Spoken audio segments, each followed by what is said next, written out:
Sa gitna ng pitong ilawan, may isang nakatayo, ang anak ng tao sa kaluwaratian.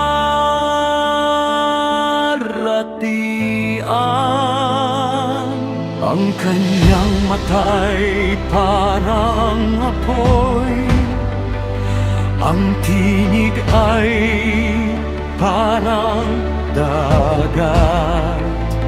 Sa kanyang presensya ako'y bumagsak na parang patay sa lupa. Ngunit hinawakan niya ako at sinabi, ako ang Alpha, Omega, ang una at ang huli. Ako'y nabuhay at muling nabuhay. Ako'y buhay magpakailanman.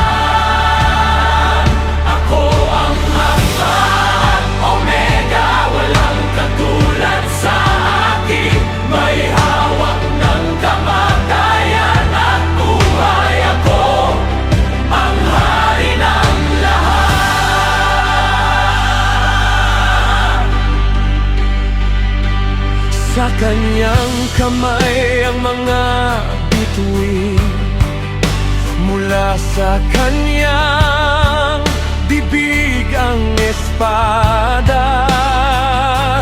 Ang kanyang mukha'y parang araw na sumisikat sa lakas nito.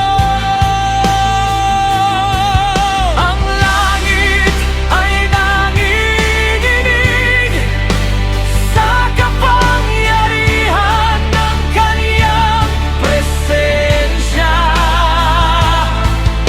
Walang makakatayo sa harap ng kanyang kaluwalhatian.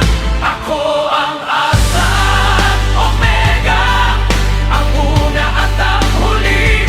Ako'y nabuhay at muling nabuhay. Ako'y buhay magpakailanman. Ako ang Alpha at Omega, walang katulad sa akin. May hawak ng kamatayan at buhay. Ako ang hari ng lahat. Huwag kang matakot, ako ang buhay. Ako'y namatay, ngunit ako'y nabuhay muli.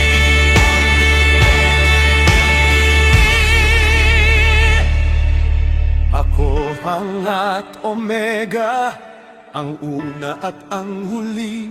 Ako'y nabuhay at muling nabuhay. Ako'y buhay magpakailanman. Ako ang Alpha